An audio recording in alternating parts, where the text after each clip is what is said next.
என் பொண்டாட்டி எப்படி மதுரை மீனாட்சி மாதிரி தகன்னு ஜொலிக்கிறாவாரு. என்ன பண்ணே வீட்டையே கோயில் மாதிரி ஆக்கிவிட்ட. இன்னும் எத்தனை நாளுக்கு நாளை ஏத்து நான் வாங்கி தரேன். ஏத்து அப்ப 3 கிடா மாப்பிள.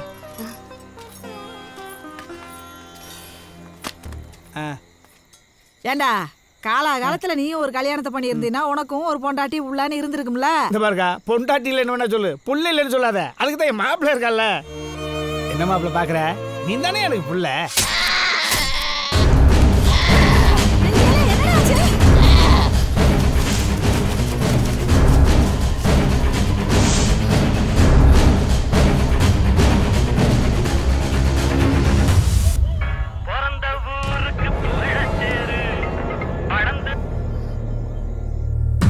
என்ன கொம்பா, நீ ஆசையா வளர்த்த கடை துண்டா கிடக்கா?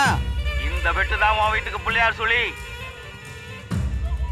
இதே மாதிரி தான் உன் மாமனை கிடப்பான், நீயும் கிடப்ப.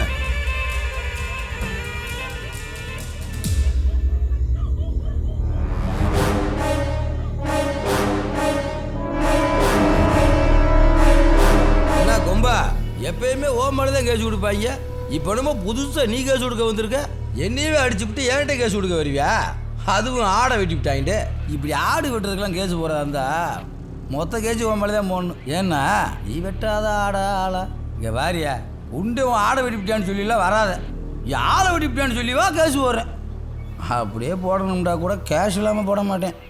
காசு பணம் கெடுத்து மணி மணி, காசு பணம் கெடுத்து மணி மணி. இந்த இன்ஸ்பெக்டர் முதல்ல ஸ்டேஷன் விட்டு தூக்கணும். இந்த மாதிரி அதிகாரத்தில் இருக்கிற ஆள்லாம் ஒழுங்கா இல்லாதனால தானே குண்டா மாதிரி எல்லாம் அநியாயம் பண்ணிட்டு தெரியுறானுங்க. நான் முதல்லாம் இறங்க வேண்டியதாரு.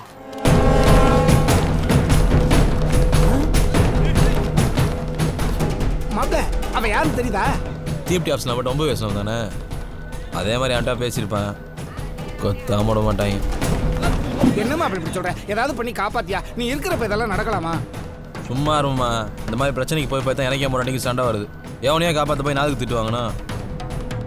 சம்சாரத்தை பார்த்தோன்னே சமூகத்தை மறந்துட்ட பாத்தியா? ஏன் நாங்கள் தான் சமூகத்தை காப்பாற்றுறோமா? நீ காப்பாற்று. என்னால் எப்படி மாப்பிள முடியும்? முடியும். ஏன் முடியாது? உனக்குள்ளேயும் ஒரு எம்ஜிஆர் இருக்காரு. சாதாரண எம்ஜிஆர் இல்லை, அடிமை பெண் எம்ஜிஆர். அடிமை பெண் எம்ஜிஆர்?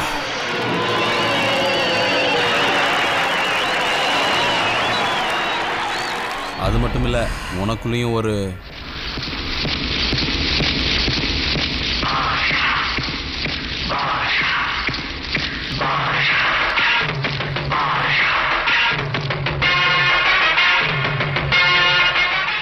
மாப்பிள ஏத்தி விடியா? ஏத்தி என்ன தூக்கி விடுறேன்.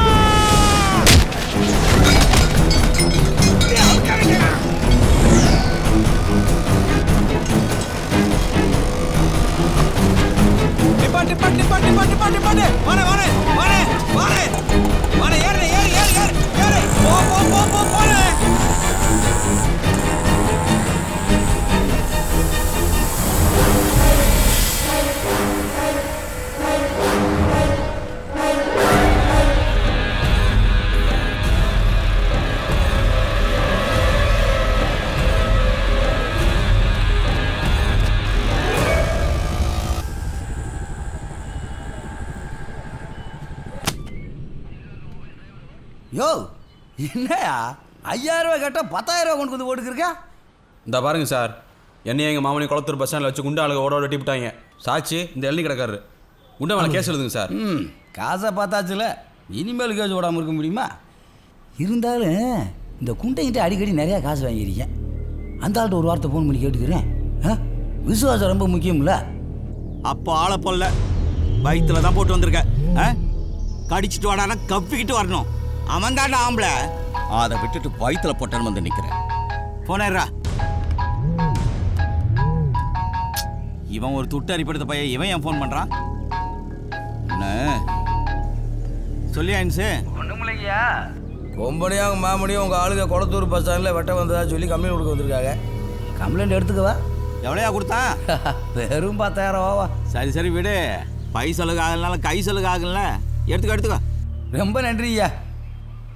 பாத்தியா ஆகும்பா, அவர் மேலே அவர் கேஸ் போட சொல்கிறாரு. 10,000 ரூபா கரெக்டாக இருக்குமா? சரியா இருக்கும் சார். அப்படியா இருந்தாலும் என்னைக்கிருவான் உங்களையெல்லாம் நம்ப முடியாதா? 3 4 5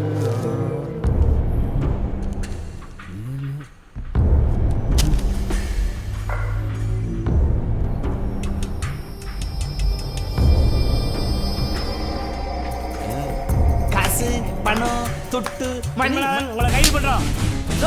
துண்ட பாரு சார் நீங்க. ஒண்ணுமே பண்ண முடியாதுடா. எல்லா பணத்தையும் நீங்களே உள்ள வச்சுக்கங்க சார். சொன்னா கேளு சார். பிரச்சனை உள்ள விட்டுங்க. வெளில போங்கடா. யார் போட்டோ எடுக்கிறீங்க? சார் உள்ள என்ன சார் நடந்துச்சு? ஏன் சார் அவரை கூட்டு போறீங்க? எனது பெயர் கொம்பையா பாண்டியன். நான் அரச நாட்டைச் சேர்ந்த ஆட்டு வியாபாரி.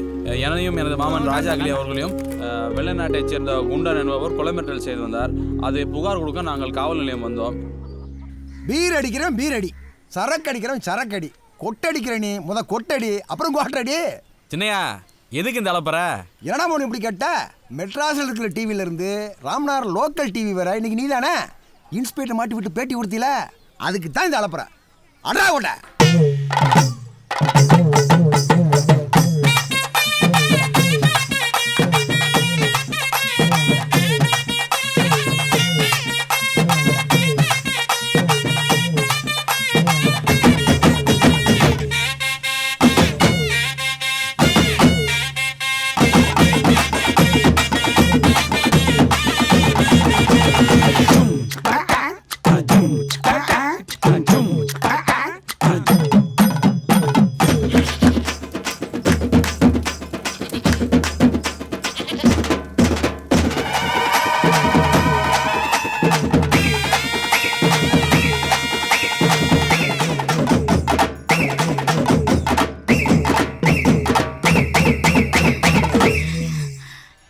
என்னப்பா?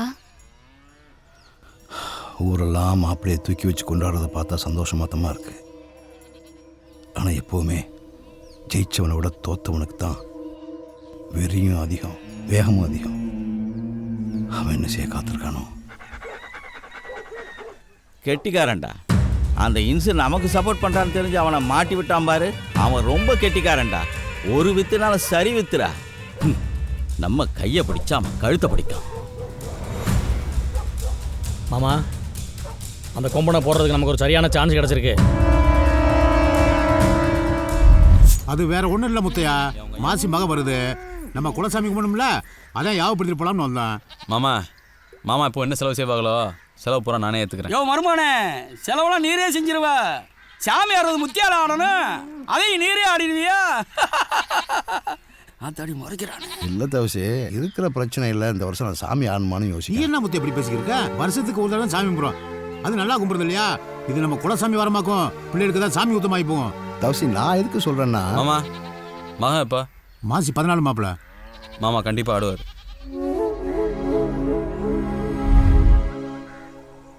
இந்த தடவை அவங்கள கொல்லாம விட்டோம், அப்புறம் நம்ம உயிரோட இருக்கிறதுல அர்த்தமே இல்லை.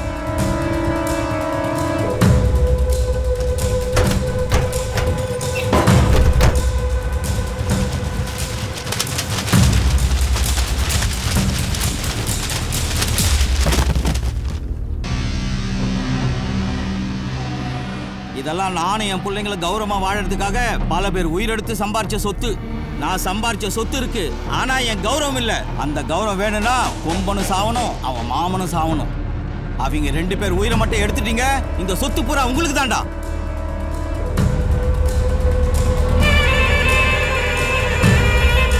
அந்த குண்டை இருக்கானே சும்மாவே சொரிவான், சரக்கு வந்தா விடுவானாயா? தேவையில்லாம நாமே அவனுக்கு ஒரு சான்ஸ் கொடுக்குறோம். வா வந்து ஈஸியா வெட்டிட்டு போன்னு. எனக்கு என்னமோ சரியா படலடா கொம்பா, இந்த நேரத்தில் நம்ம கோயிலுக்கு போறது. என்னடா முனி இப்படி பேசிக்கிட்டு இருக்க? அவங்க வெட்டு வாங்கியிருக்க வேண்டி நம்ம கோயிலுக்கு போகாம இருக்க முடியுமா? இல்லை நம்ம பார்க்காத வெட்டு குத்தா?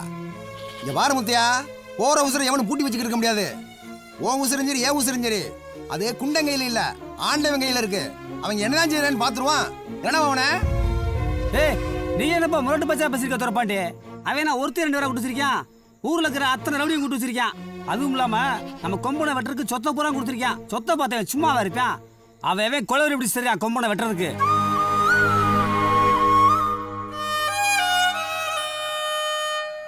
யோ, எத்தனை பேரையா தெரியுறாங்க? எத்தனை பேர் தெரிஞ்சாலும் என் மாப்பிள்ளை ஒருத்தம் போதும். இங்கே பாருங்க மாமா, உங்கள் உசுறு அவர் உசுறு வேணா ஆண்டவன் கையில் இருக்கலாம், ஆனால் அந்த குண்டம்பைய உசுறு என் மாப்பிள்ளை கையில் தான். அப்படி போடுறாங்க ராஜா கிளி.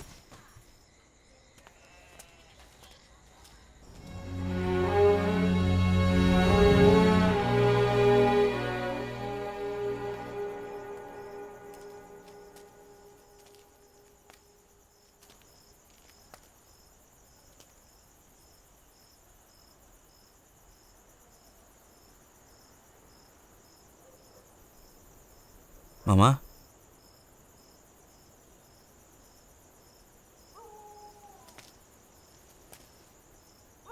மாமா ஐயா என்ன மாமா ஒரு மாதிரியா இருக்கீங்க? அது ஒன்றும் இல்லையா, என் பிள்ளைக்கு ஒரு நல்ல மாப்பிள்ளை கிடைக்கணும், அது வாழ்க்கை பூரா கஷ்டம் இல்லாமல் நல்லபடியாக இருக்கணும்னு தான் ஆசைப்பட்டேன். எல்லா தகப்பனும் ஆசைப்படுறது தானே. ஆனால் எல்லா தகப்பனுக்கு அது கிடைக்கிறதில்ல. எனக்கு கிடைச்சிச்சு, உங்களால் கிடைச்சிச்சியா. ஊடால நான் கூட எல்லாம் ஒரு முரட்டு பயலுக்கு பிள்ளைய கட்டி வச்சுட்டோமோன்னு பயந்தேன். ஆனால் எப்போ நான் தான் தப்பு செஞ்சேன்னு நீங்கள் வீட்டுக்கு வந்தீங்களோ அப்போவே நான் நினச்சதெல்லாம் தப்புன்னு ஆகிப்போச்சு. ஒரு மனுஷன் எதை வேண்டாலும் விட்டு கொடுப்பான், ஆனால் செஞ்ச தப்பை ஒத்துக்கிட்டு எவனும் மன்னிப்பு கேட்க மாட்டான். நீங்கள் கேட்டிய, எந்த கௌரவம் பார்க்காம கேட்டிய. என் பிள்ளைக்கு இப்படி ஒரு மாப்பிள்ளை இந்த ஜென்மத்தில் மட்டுமில்லை, வேறு எந்த ஜென்மத்திலையும் கிடைக்காதியா.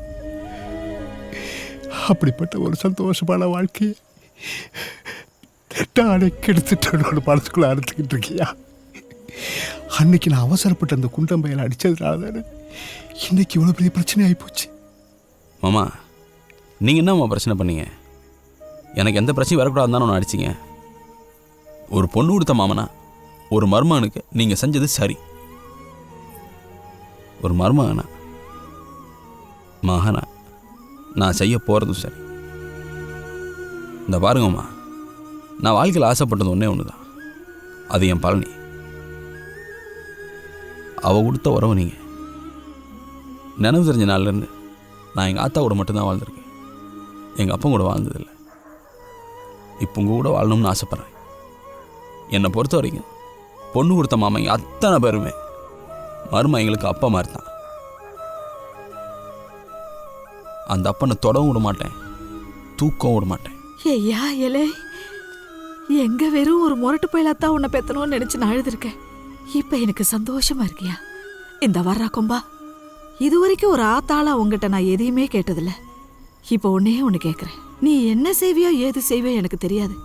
உனக்கு பொண்ணு கொடுத்த முத்தையாண்ண நல்லா இருக்கணும். எப்பவும் நல்லவன் சாகவும் கூடாது, தப்பானவன் தப்பிக்கவும் கூடாது. ஐயா, தப்பானவன் தப்பிக்கவே கூடாது.